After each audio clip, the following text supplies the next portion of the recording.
July 30 ప్రకటన తెలుగు ప్రజలకు అన్యాయం చేసిందని వైఎస్సార్ కాంగ్రెస్ పార్టీ కేంద్ర పాలక మండలి సభ్యుడు మేకపాటి రాజమోహన్ రెడ్డి చెప్పారు. రాష్ట్ర విభజనకు అహ్మద్ పటేల్, చిదంబరమే ప్రధాన కారకులంటూ మండిపడ్డారు. తాత్కాలిక రాజకీయ ప్రయోజనాలు ఆశించి రాష్ట్ర విభజనకు పాల్పడ్డారని విమర్శించారు. కోస్తా జిల్లాలో జరుగుతున్న ఉద్యమాన్ని వైఎస్సార్ కాంగ్రెస్ నేతలు ముందుండి నడిపిస్తున్నారు.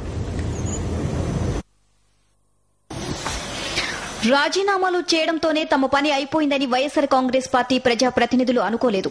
రాష్ట్రం విడిపోతే జరిగే నష్టాలను క్షేత్రస్థాయిలో వివరిస్తున్నారు. ప్రజల ఉద్యమంలో భాగమవుతున్నారు. వైఎస్ జగన్మోహన్ రెడ్డిని రాజకీయంగా ఎదుర్కోలేకనే రాష్ట్ర విభజనకు సోనియా గాంధీ పాల్పడిందని మేకపాటి రాజమోహన్ రెడ్డి నెల్లూరులో అన్నారు.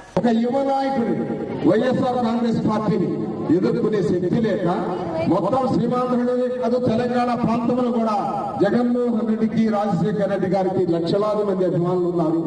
తప్పనిసరిగా విశాలందరికీ ముఖ్యమంత్రి కాబోతున్నాడు జగన్మోహన్ రెడ్డి అనే దురుద్దేశంతో మరి ఈనాడు ఈ రాష్ట్రాన్ని చేర్చడానికి ప్రయత్నం చేసి సీమాంధ్రలో పోతపోయింది. కనీసం తెలంగాణలో 17 పార్లమెంట్ సీట్లు కనీసం 10 సీట్లు వచ్చినా పర్వాలేదనే ఉద్దేశంతో మాత్రమే చేశారు ఈ కార్యక్రమాన్ని. నేను ఘంటాపథంగా చెప్తున్నా. రాష్ట్ర విభజనపై ముక్కుసూటిగా స్పందించకపోవడానికి చంద్రబాబుకు ఉన్న ఇబ్బందులేంటో అర్థం కావడం లేదన్నారు మేకపాటి రాజమోహన్ రెడ్డి.